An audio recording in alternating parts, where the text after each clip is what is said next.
Hello everyone, welcome to my English class, and in today's class we are going to discuss part 1 of textual and additional question answers of the chapter Landscape of the Soul, which is written by Nathali Trevorroy.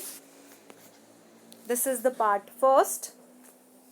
So question 1, contrast the Chinese view of art with the European view with example. So here we have to give a contrast. दोनों के बीच में Chinese view क्या है art का and European view, इन दोनों के बीच में contrast करके एग्जाम्पल से हमको बताना है. So Chinese paintings are based on an imaginative inner और spiritual approach.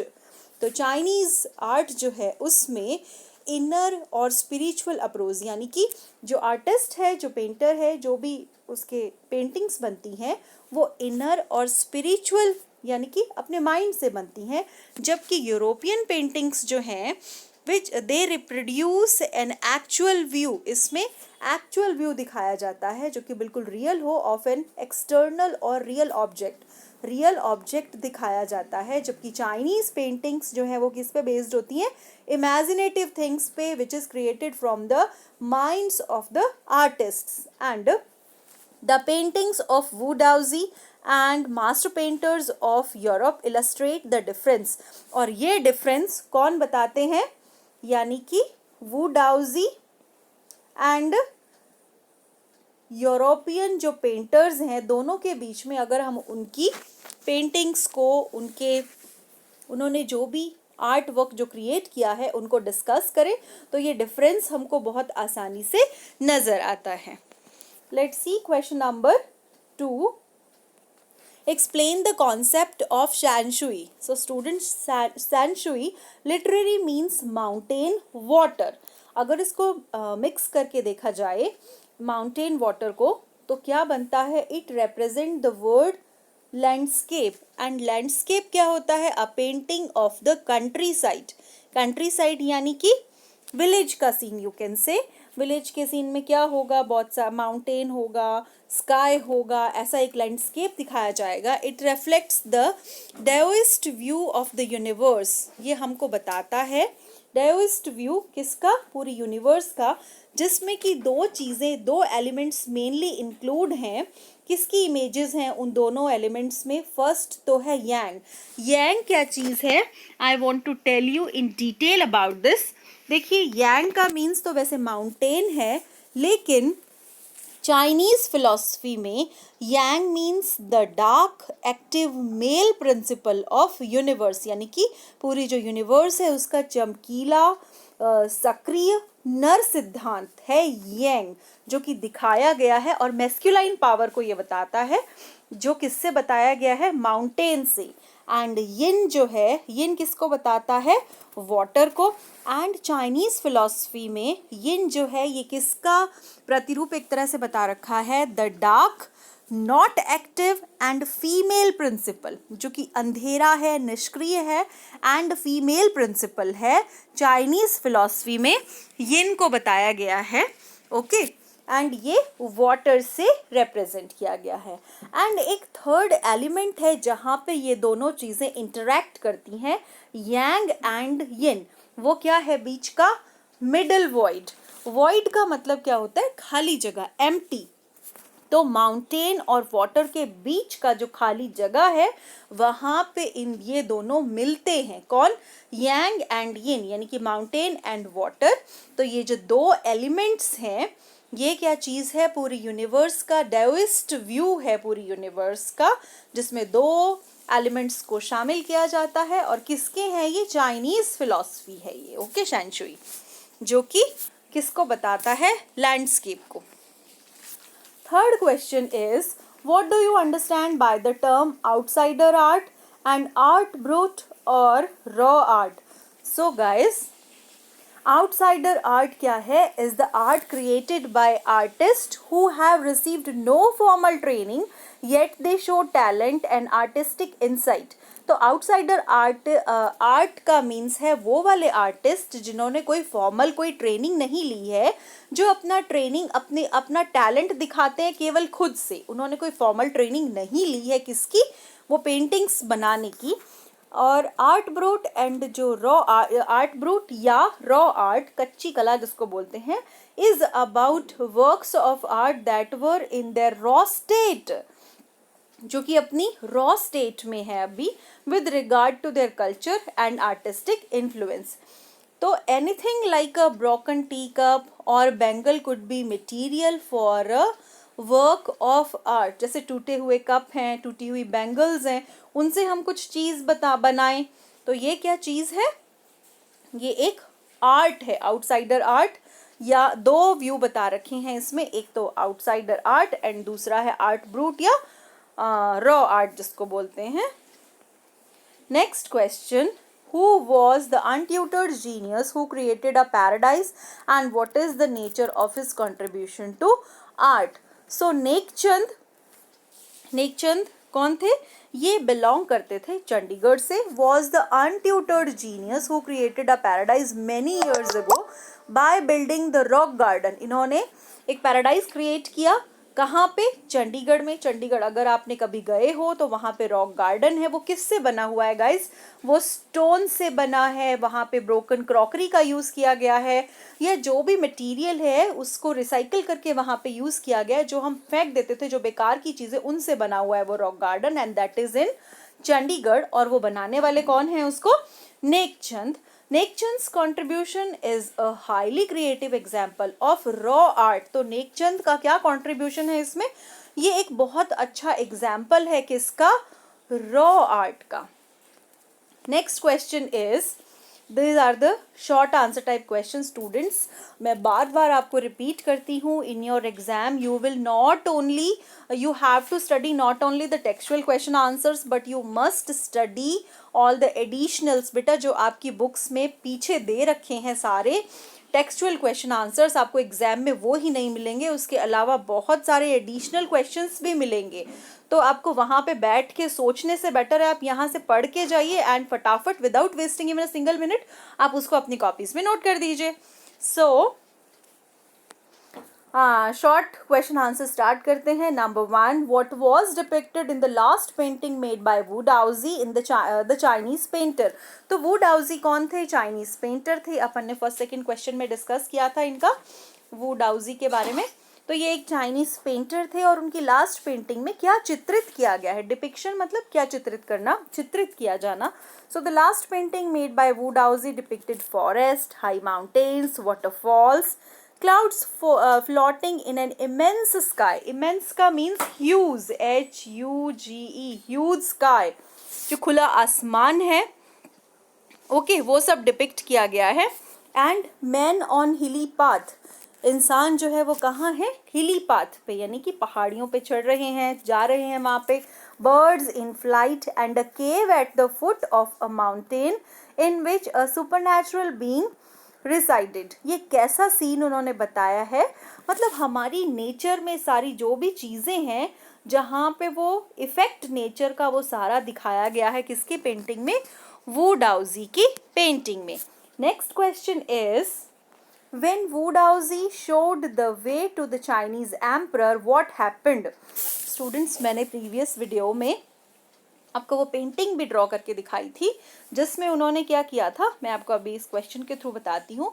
When Wu Daozi said to the emperor, please let me show your majesty the way, कि majesty मतलब your majesty उनके लिए एक कैसा वर्ड होता था कि इससे वो अपनी रेस्पेक्ट शो करते थे एम्परर्स के लिए, योर मजेस्टी, योर हाइनेस ऐसे करके। तो योर मजेस्टी मैं आपको क्या करता हूँ, रास्ता दिखाता हूँ। द पेंटर एंटर्ड, और उसके बाद क्या हुआ, जो उन्होंने पेंटिंग ड्रॉ कर रखी थी उसमें बहुत सारे पहाड़, पंछी, सारी कुछ वही नेचुरल लैंडस्केप जो अपन ड्रॉ करते हैं। छोटे बच्चे जब आप लोग छोटे थे, आपको कोई भी मैम एक सीन क्रिएट करने को देती तो आप उसमें बहुत सारी माउंटेन्स ड्रॉ करते थे, बहुत सारे बर्ड्स ड्रॉ कर देते थे, सन आ रहा होता था, है ना, बहुत सारे उसमें प्लांट्स आप दिखा देते थे, ट्री दिखा देते थे, पानी जा रहा है, एक रिवर दिखा देते थे, है ना। तो the same was drawn by Wu Daozi. लेकिन उन्होंने क्या किया, एम्परर को एक और चीज़ दिखाने की कोशिश की। जो हिल्स थी उनके नीचे उन्होंने क्या दिखाया, एक ऐसे बहुत बड़ी सारी केव है, एंड जैसे ही उन्होंने हैंड से क्लैप किया उस जो केव का दरवाजा था वो हट गया, एंड वू डाउजी क्या हुआ, उसमें एंटर कर गए। तो यहाँ पे मैं आपको यही चीज़ बताना चाह रही हूँ, the painter entered the cave and it's entrance closed behind, and उसकी जो एंट्रेंस थी उसके वो डाउजी के एंटर करते ही क्या हुआ, वो एंट्रेंस जो थी वो क्लोज हो गई। Before the surprised emperor could move or say anything the painting had vanished from the wall. और एम्परर ने क्या किया था, वो डाउजी को बुलाया था क्या करने के लिए, एक अच्छी सी पेंटिंग बनाओ जिससे कि हमारे पैलेस की जो वॉल है वो क्या हो, बहुत अच्छे से डेकोरेट हो जाए। तो जैसे ही उन्होंने वो वे दिखाया, वो केव दिखाई, उसके साथ ही जो वू डाउजी थे वो उसके अंदर एंटर कर गए, एंड वो वहां से वैनिश हो गए यानी कि गायब हो गए। बिफोर एम्परर कुछ कहते या हिलते भी उससे पहले वो जो वू डाउजी थे वो वहां से डिसअपियर हो गए। The painting had vanished from the wall, और जो पेंटिंग थी वो भी वैनिश हो गई, कहाँ से, वॉल से। Even the painter's brush had vanished, जो डिसअपियर्ड और vanished both are the same word, synonyms you can say. So painter का ब्रश तक नहीं बचा, सब कुछ डिसअपियर हो गया वहां से।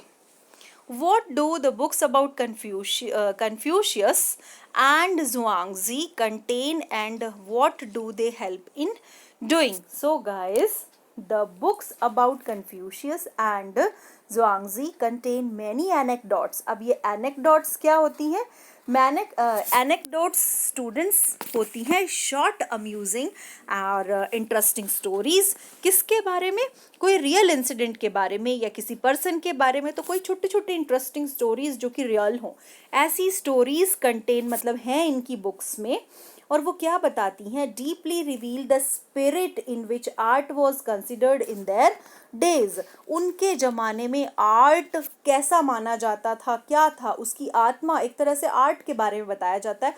एंड स्टूडेंट्स, ये जो कन्फ्यूशियस है और जुआंगजी है, इन्होंने जो भी कुछ मतलब इनके बारे में अभी भी वहाँ के स्टूडेंट्स को पढ़ाया जाता है, ताकि वो आर्ट की जो इम्पोर्टेंस है उसको समझ सकें अभी भी। मीन्स आप कोई भी कुछ भी ड्रॉ करते हैं, वो ड्रॉ करने के बाद वो इतना डीप, इतना क्लियर होना चाहिए कि उससे मतलब वो अगले के यहाँ पे मतलब उस अगले की अंतरात्मा को टच करे, ऐसा होना चाहिए। मीन्स इनकी बुक्स में ये है, ओके, बिल्कुल वो अंदर तक जाके हमको छू सकता है वो चीज़ें। These anecdotes help the masters to guide their disciples in the right direction. And इनकी जो एनेक्डोट्स हैं, इनकी जो कहानियाँ हैं, वो किस लिए पढ़ाई जाती हैं, ताकि वो अपने डिसाइपल्स को, यानी कि जो मास्टर्स हैं, यानी कि जो टीचर्स हैं, वो अपने डिसाइपल्स को, डिसाइपल्स मीन्स स्टूडेंट्स, प्यूपिल, ओके, तो वो क्या कर सके, उनको सही रास्ते पे लेके जाया जा सके। इसलिए अभी भी कन्फ्यूशियस एंड जुआंगजी की जो एनेक्डोट्स हैं वो बच्चों को पढ़ाई जाती हैं। Next question, question number 4. What is the anecdote about the dragons I mentioned in the Chinese literature? तो Chinese literature में anecdote मतलब वो story, dragon वाली जो story mention की गई है वो क्या है? So the anecdote about the dragons I mentioned in the Chinese literature says that a painter who had painted the image of a dragon did not want to complete it by drawing the dragon's eye. तो वो जो painter था वो हमेशा dragon की picture तो draw करता, लेकिन क्या करता, उसकी आईज ड्रॉ नहीं करता था, क्योंकि वो इतनी रियल लगती थी कि अगर उसने उसकी आई ड्रॉ कर दी तो वो आकर के कभी भी क्या करेगा, सबसे पहले उसी पे ही अटैक करेगा, वो इतना रियल ड्रॉ करता था। The reason was that the dragon would be able to fly out of the painting, यानी कि वो ड्रैगन जो है उसमें से फ्लाई करके बाहर आ जाएगा एंड कभी भी पॉइंट पे या कभी भी उस पेंटर पे अटैक कर सकता था। That's why. Next question is, why did the Flemish painter accept Quinten Metsys as a son in law? तो सबसे पहले तो ये फ्लेमिश रीजन क्या था, ये फ्लेमिश रीजन स्टूडेंट्स आपने पढ़ा होगा आपकी एसएसटी की बुक में। एसएसटी की बुक में जब आपने पावर शेयरिंग पढ़ा है, पावर शेयरिंग चैप्टर में फ्लैमिश रीजन आपने आई एम श्योर पढ़ा होगा। तो ये फ्लैमिश रीजन कहाँ पे था? बेल्जियम में। और ये कौन सा एरिया है? डच स्पीकिंग पीपल वाला एरिया है, नॉर्थ में, कंट्री के नॉर्थ में जो डच स्पीकिंग पीपल वाला एरिया है बेल्जियम का, that is called Flemish region. So earlier जो क्विंटन मेट्सी थे वो क्या थे? एक ब्लैक स्मिथ थे। ब्लैक स्मिथ मीन्स लोहार थे, which was not considered as a respectable profession. और उनका जो प्रोफेशन था, जो काम था, वो क्या नहीं माना जाता था? रिस्पेक्टेबल, यानी कि उस काम की कोई कद्र नहीं थी, वो अच्छे प्रोफेशंस में नहीं माना जाता था। However, when Quentin showed his talent in painting by drawing a very realistic looking fly on the panel on which artist was painting, Quentin was enrolled as the artist's apprentice. Apprentice क्या होता है? Trainee you can से, क्योंकि वो तो ऐसा काम करते थे, वो ब्लैक स्मिथ थे, एंड उनको उस पेंटर की डॉटर से ही fall in love with that girl. तो उन्होंने क्या किया? उससे वो प्यार करते थे, तो उन्होंने क्या किया? उस पेंटर के ही sneaked into the studio of that painter. Painter के स्टूडियो में सीक्रेटली एंटर हुए एंड वहाँ पे उन्होंने एक रियल लगने वाली रियलिस्टिक लुकिंग फ्लाई ड्रॉ कर दी। एंड जब वो पेंटर एंटर हुए तो उनको लगा कि इस फ्लाई को क्या कर देना चाहिए? क्रश कर देना चाहिए, हिट कर देना चाहिए, बिकॉज ये क्या करेगी? पेंटिंग को खराब कर देगी। तो और जैसे ही बाद में उनको रियलाइज हुआ कि it's not real, it is drawn by somebody else, तो क्या किया? किसने ड्रॉ किया है? क्विंटन मेट्सीज ने किया है ड्रॉ इसको। तो उन्होंने उसको as a son in law accept कर लिया एंड उसके बाद उनको एक अप्रेंटिस यानी कि ट्रेनी भी चूज कर लिया अपने उसमें। सो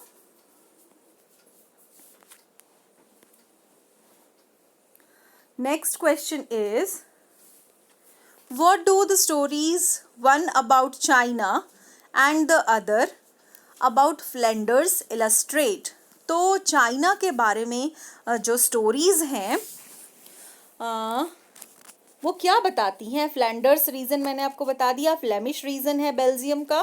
सो these two stories, one about China and the other about Flanders, illustrate what each of these forms of art is trying to achieve. यानी कि ये दोनों जगह की जो स्टोरीज हैं वो क्या बताती हैं कि आर्ट की जो फॉर्म्स है वो क्या अचीव करना चाहती है। The Flanders form illustrates, Flanders forms कि जो आर्टिस्ट हैं वो क्या अचीव करना चाहते हैं? Perfect illusionistic likeness. Okay, perfect होना चाहिए वो, विच लुक्स लाइक, वो हो तो इल्यूजन से भरा हुआ, means while Chinese form of art क्या इलस्ट्रेट करती है? Essence of inner life and spirit, जो कि माइंड से क्रिएट किया गया हो, इनर लाइफ और स्पिरिट से बनी हुई चीजें, माइंड से क्रिएट की हुई चीजें। Next question is question number 7. What was the difference between the Chinese emperor and the artist in the anecdote? तो उस anecdote में, उस story में Chinese emperor और जो artist था उनके बीच में क्या difference दिखाया है? The difference between the Chinese emperor and the artist was that while the emperor commissioned a painting and appreciated its outer appearance, commissioned का मीन्स क्या होता है? ऑफिशियली किसी को ये कहना, means officially asked to create something, officially किसी को ये बोलना कि आप कुछ बना दीजिए, आदेश देना, यू कैन से। तो उन्होंने क्या किया? एम्परर ने उस पेंटर को, उस पेंटर की पेंटिंग को क्या किया? अप्रिशिएट किया, उसके आउटर अपीयरेंस को। लेकिन जो आर्टिस्ट था उन्होंने क्या रिवील किया? रिवील करना मतलब कुछ प्रकट करना, कुछ बताना, the true meaning of his work, अपने जो उन्होंने आर्ट क्रिएट किया था उसका ट्रू मीनिंग बताया। किसको? एम्परर को। The emperor may rule over the territory he has conquered but not only the artist knows the way within. लेकिन क्या था? जो एम्परर था वो पूरी टेरिटरी में क्या कर सकता था? वो उसने कुछ भी जीत के वहाँ पे वो पूरी टेरिटरी पे शासन करता था, लेकिन जो अंदर की चीज़ थी, आर्टिस्ट ने जो बनाया था, वहाँ का वे कौन जानता था? केवल आर्टिस्ट ही जानता था, क्योंकि उसने अपने माइंड, अपनी स्पिरिट को उसमें डाल करके वो चीज़ें बनाई थी। Next question is what does a European painter want from the viewer. Viewer से यूरोपियन पेंटर्स क्या चाहते हैं? A European painter wants the viewer to borrow his eyes and look at a particular landscape exactly as he saw it from specific angle।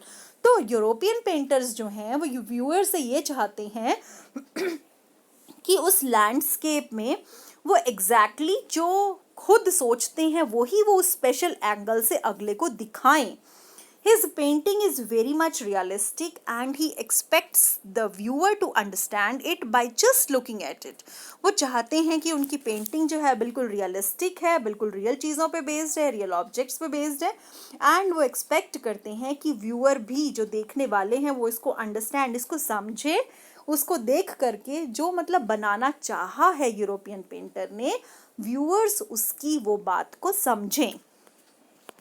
Next question, what does a Chinese painter want from the viewer. और Chinese painter क्या चाहते हैं? पहले अपन ने बात की European painters की, now we are talking about Chinese painter. तो चाइनीज पेंटर क्या चाहते हैं व्यूअर से?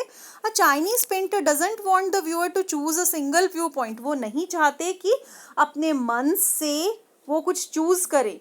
His landscape is not real. वो जो ड्रॉ करते हैं वो रियल नहीं होता। आप उसमें एंटर कर सकते हैं किसी भी पॉइंट से और कैसे भी अपनी थॉट्स को कहीं भी लेके जा सकते हैं।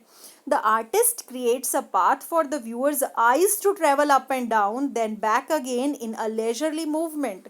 यानी कि आर्टिस्ट उस पेंटिंग को देख के कुछ भी गेस कर सकता है। मैंने आपको पहले वाले वीडियो में भी सेम एग्जांपल दिया था कि आसमान में जब बादल हो रहे होते हैं तो बादलों से अगर हम उनको ध्यान से देखें तो हमको उसमें कुछ और इमेज नज़र आती है, दूसरा उसको देखेगा तो उसको कुछ और इमेज नज़र आएगी, है ना। तो the same way is here. तो आर्टिस्ट पे छोड़ देते हैं, वो व्यूअर की आईज कहीं पे भी ट्रैवल अप एंड डाउन, कहीं भी देख के कोई भी उसका मतलब निकाल सकती है, मीन्स। तो ये डिफरेंस है चाइनीज पेंटिंग में एंड चाइनीज पेंटर के व्यू फॉर्म में और यूरोपियन व्यू फॉर्म में। Next question is how does a horizontal scroll add a dimension of time to a painting. तो क्या ऐड करता है ये?